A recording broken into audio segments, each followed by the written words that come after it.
A gente quis trazer um pouquinho do que o Conselho Brasileiro de Oftalmologia realiza em relação ao ensino, ao aprendizado, principalmente em relação à imagem do médico.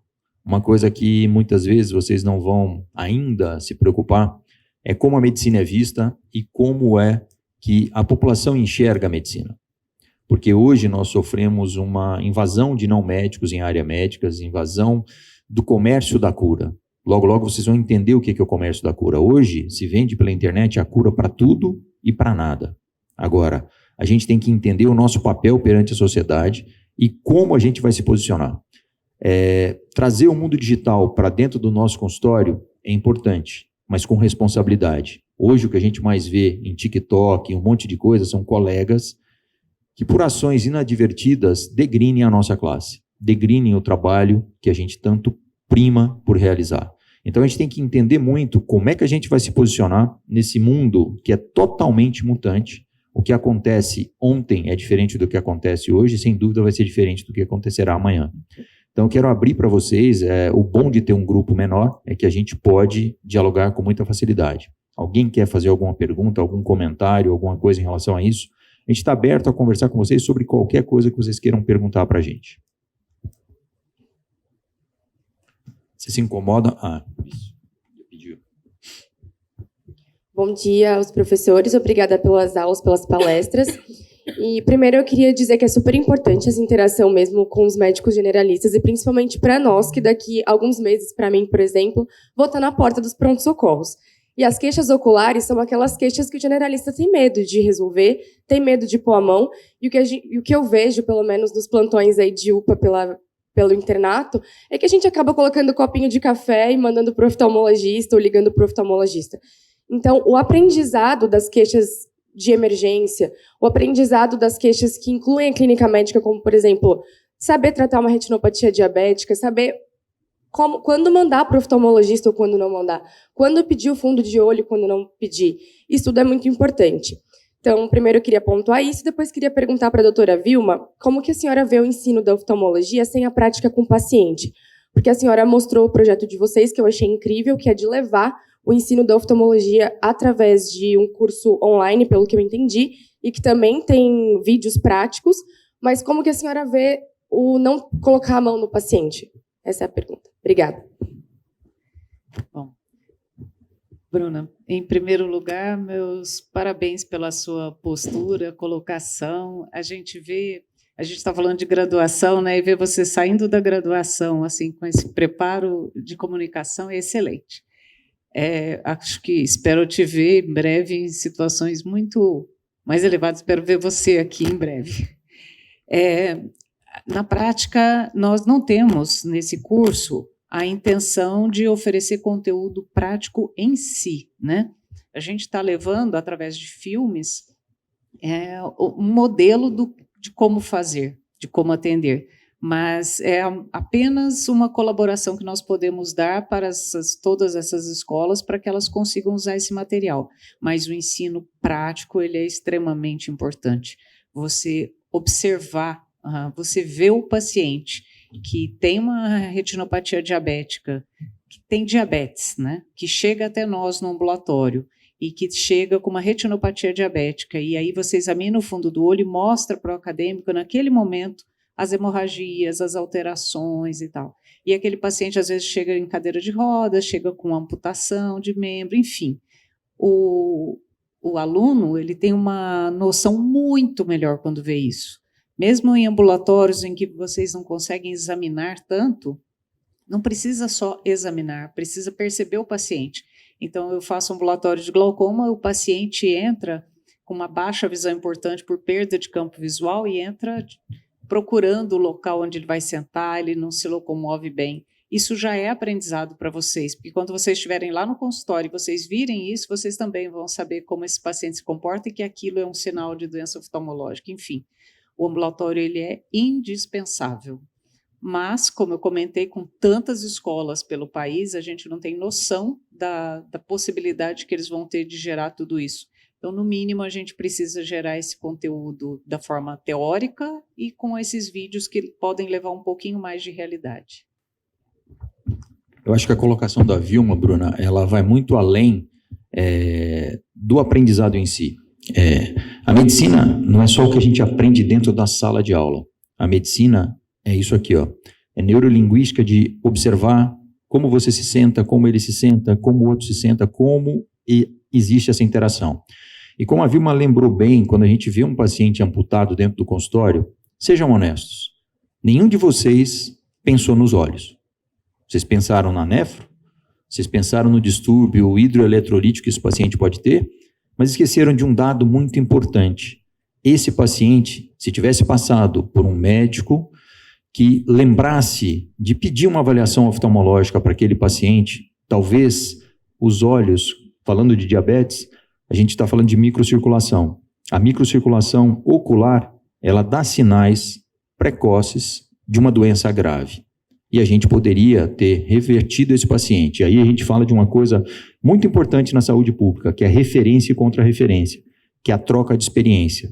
Então, o ginecologista que vai fazer um exame ginecológico, ele tem que lembrar que ele, quando pegou uma gestante, se ele mexe com GO e ela teve uma diabetes gestacional, questionar alguns outros dados, lembrar das outras especialidades que interagem. Por isso é tão importante um congresso como esse, que traz todas as especialidades para cuidar do paciente.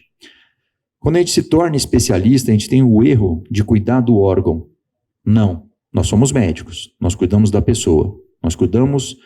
E por muitos anos a gente escuta dizer que a gente cuida do doente. E a medicina mudou. A medicina hoje, ela não está centrada na doença. Ela está centrada na promoção da saúde. E a promoção da saúde é a prevenção. É aí onde a gente, enquanto médico, a gente tem que atuar. Atuar de uma maneira global para aquele paciente ser totalmente acolhido pela medicina.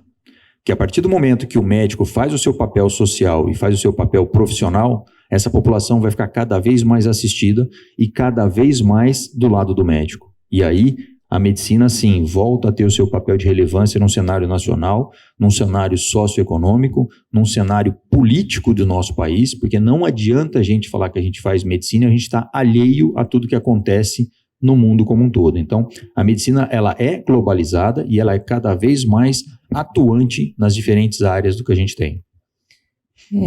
Na verdade, só vou complementar, mas eu acho que são coisas que a gente tem que dividir.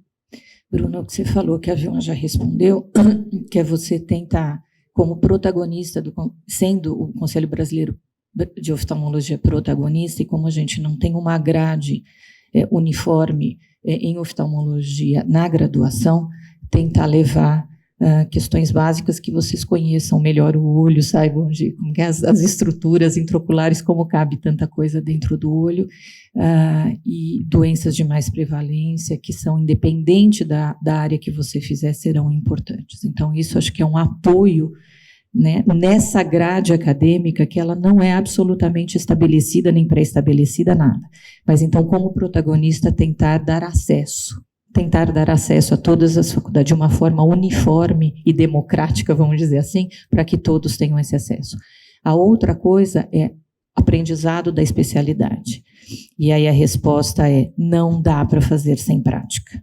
Não dá para fazer sem prática.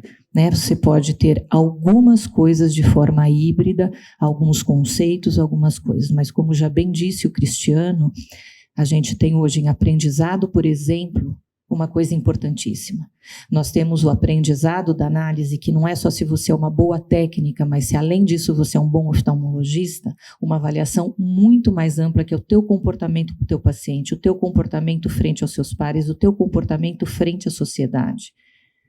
Como que você dá estas respostas à sociedade civil, no final das contas, que é o teu papel, que é o papel de todos nós primordial. Então, isto não dá, ponto. Não dá para fazer só uma pós-graduação ou um curso de residência para você atuar e examinar o paciente sem ter campo de prática. Tá bem? Alguém mais quer fazer alguma pergunta, um comentário para a gente conversar a respeito do que vocês quiserem? Só para entender. Alguém aqui vai fazer oftalmologia? Desculpa, Cris. Alguém está aqui que quer fazer oftalmo? Porque veio aqui, vocês dois. Tá bem. 2. Aqui, vamos lá. Eu sei que a Bruna está concluindo agora o 6º ano. Vocês, que ano de formação? 4º ano? Não. Independente. 7º período? 3º... 5º ano? Já acabou. É que nem nós, né? Já está do lado de cá. Também?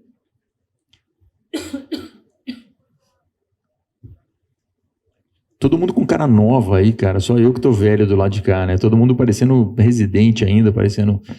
E é muito interessante ver... Tá, por favor, o microfone. Deixa eu fazer uma coisa.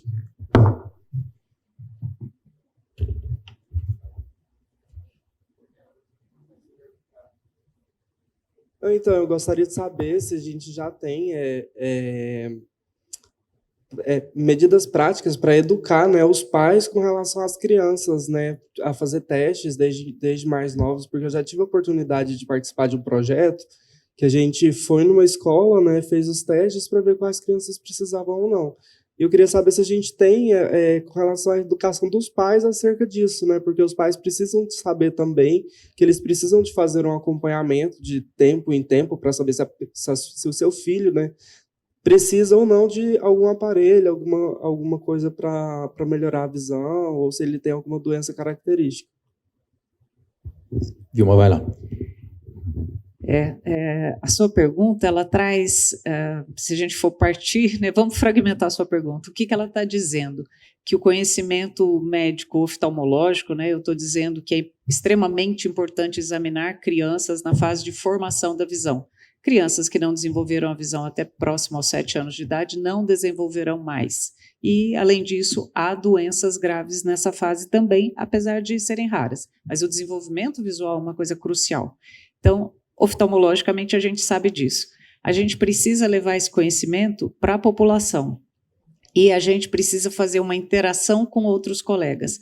Então, aí a gente vê numa pergunta, né, num ponto tão simples que é fazer uma criança desenvolver a visão, a interação entre a oftalmologia e a pediatria, que é extremamente relevante, né? Os pediatras precisam saber também como analisar, o que analisar e com qual frequência fazer isso e como orientar os pais.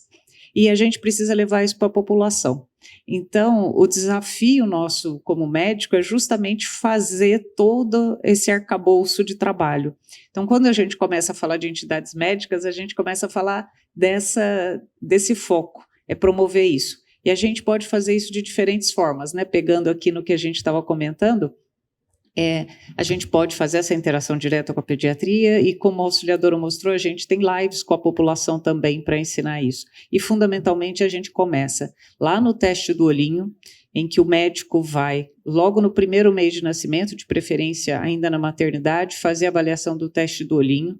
Aí, depois disso, se um teste duvidoso ou alterado, ele tem que ser encaminhado para o oftalmologista, e depois a gente precisa avaliar essa criança no primeiro ano, pelo menos umas 3 vezes com o teste do olhinho. Então, o pediatra, quem faz puericultura, precisa estar atento a isso. E depois disso, saber que todas as crianças precisam passar no oftalmologista pelo menos por volta dos 3 aos 5 anos de idade. Tá? Isso é fundamental. Uma coisa que as pessoas não fazem, que é extremamente básica, é isso, ó. Tampar um olho de cada vez para ver se enxerga com os dois. É fundamental. Então, assim, essa orientação os pediatras precisam ter. Se chegar no consultório e fizer isso num bebê, o bebê reclama.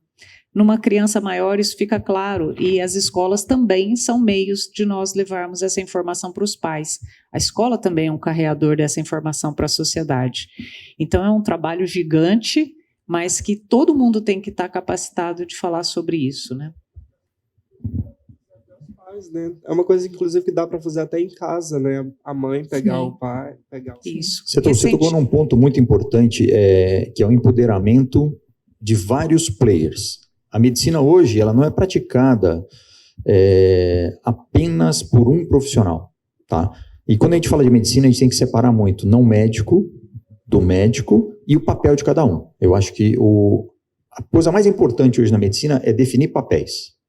Definir papel do agente de saúde, definir papel do auxiliar de enfermagem, do técnico, do médico, tudo isso. Então, o que a gente não pode permitir é a invasão do ato médico por não médicos.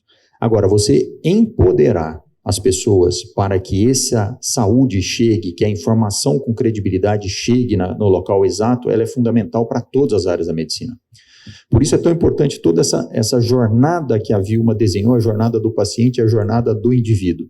Porque uma coisa que a gente não pensa é que aquela criança na escola que foi impactada por uma informação, ela é um agente replicador da informação para o pai, para o avô, para os tios, porque a partir do momento, e a gente trabalha muito nessa informação para o leigo, com a linguagem do leigo, para que ele consiga reverter aquela informação de uma maneira muito responsável.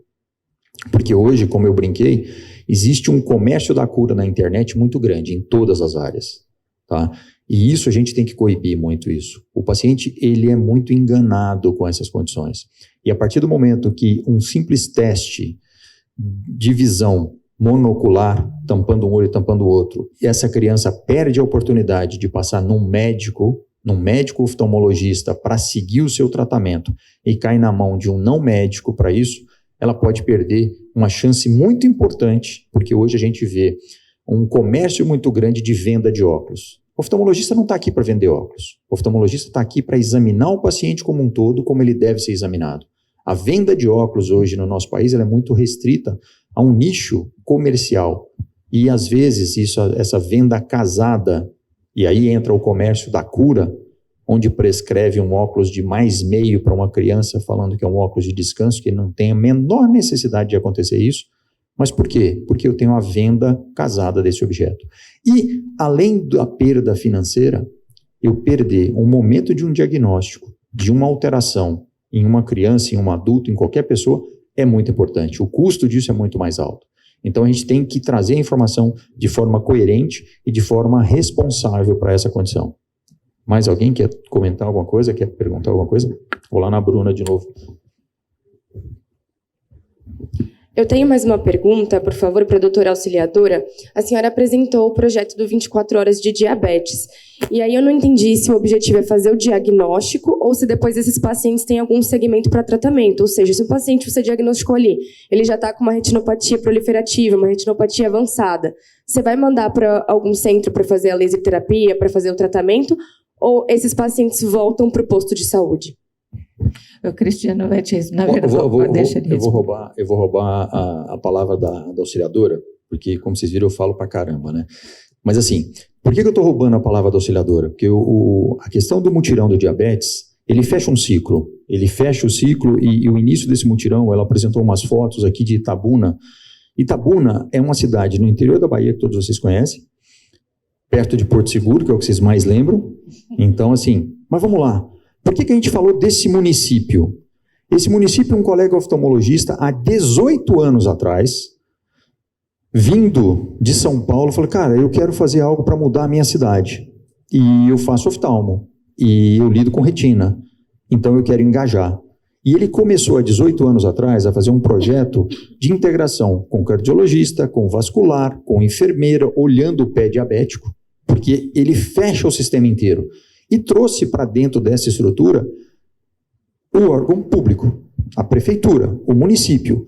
Ele, com um mutirão de oftalmologia, falando de retinopatia diabética, mudou os índices relacionados ao IDH de saúde daquela macro-região em volta da cidade dele. Se a gente fizer isso, e é uma coisa simples, e aí entra referência e contra-referência, porque dentro desse mutirão, que este ano vai acontecer no dia 17 e 18 de novembro, na cidade de Itabuna, na sua 18ª edição, todos os parceiros estão envolvidos. Poder público, terceiro setor, entidades de ONGs e tudo mais, o médico, a população. Ele motiva a cidade durante o mês inteiro para lembrar disso. E o que acontece no mês de novembro tem frutos o ano inteiro. Porque a partir do momento que aquela população vai ser examinada, se identifica alguma coisa, ele vai ser encaminhado para o cardiologista, ele vai ser encaminhado para o nefro, ele vai ser encaminhado para, se tem alguma lesão do pé diabético, vai ser acompanhado pelas pessoas que cuidam dessa condição, da vascular. Então você fecha o ciclo. Por isso é importante a gente estruturar um programa de saúde. Um programa de saúde onde você tenha, principalmente, a base na referência, na contra-referência, na priorização de demanda e no urgenciamento de encaminhamento. Não adianta nada eu abrir a porta, todos nós aqui somos de hospitais universitários.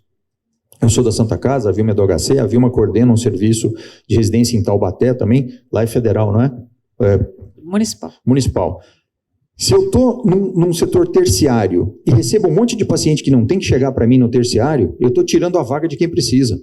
Por isso a base de você estar na medicina, lá na ponta, na atenção primária, é fundamental para todos nós.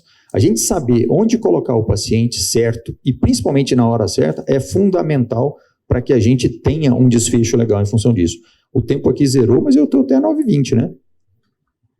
Posso fazer um comentário, Cris, que eu acho que é interessante. A gente está falando de múltiplas especialidades aqui, ele conversou sobre população ali. Esse empoderamento de população, acho que o maior exemplo que a gente tem recente, eu vou usar o nome aqui porque se tornou absolutamente público nesse sentido, é o Thiago Leifert. Vocês devem ter visto, Thiago Leifert, que é uma pessoa extremamente conhecida, usou disso para fazer uma campanha extremamente valorosa sobre o diagnóstico de retinoblastoma em criança.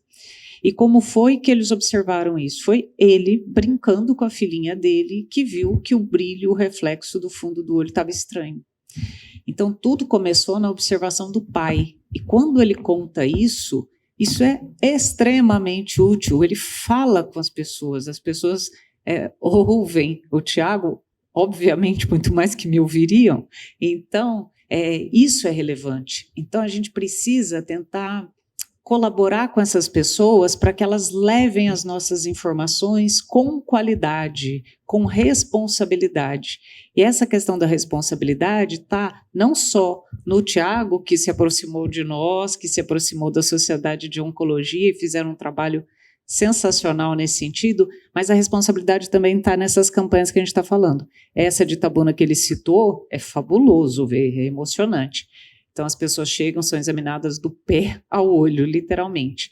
E tem que haver responsabilidade. Eu não posso fazer uma campanha, vou examinar adultos agora e vou fazer uma campanha de glaucoma, uma campanha de retina. Encaminho os diagnosticados para onde? Tenho capacidade de resolver isso? Então, essa responsabilidade na comunicação e nas ações, todas essas coisas que a gente vai assistindo vão nos municiando também com isso. Só para completar o que ela ia falar, objetivamente a resposta à sua pergunta é sim. Sim, tem várias campanhas que o CBO faz em termos de exatamente atingir a população e informar a população. Mas eu quero remeter também à importância da gente já estar fazendo isso, esse curso, com relação ao que eu falei do acesso ao acadêmico. Porque aonde a gente, na base, a gente tem que informar a população, mas a gente tem que informar o médico, que é do que nós estamos falando. O pediatra, ele tem que saber quando ele tem que encaminhar a criança. E quando a gente está falando da área médica, só para a gente colocar aqui, todos os colegas especialistas, eles sabem do seu papel. Então, como ela comentou, não é que o pediatra tem que saber, ele sabe desse papel e ele sabe como fazer. O grande problema que a gente tem hoje é a atuação do não médico em área que deveria estar ocupada pelo médico. Então, todos aqueles que têm a formação são extremamente qualificados e conseguem trabalhar em conjunto com a especialidade.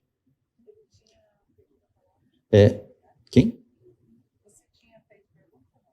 Não. Gente, eu quero agradecer porque, como eu prometi para ela, já zerou o meu cronômetro aqui. Eu quero deixar o nosso contato à disposição de vocês. Qualquer um que queira pegar o nosso celular para alguma conversa, para algum bate-papo, eu estou à disposição disso. Agradecer e te devolver a sala às 9h21. Às 8h21, 9h21. E CBO é Conselho Brasileiro de Oftalmologia, fácil guardar. Então, cbo.com.br, fale conosco.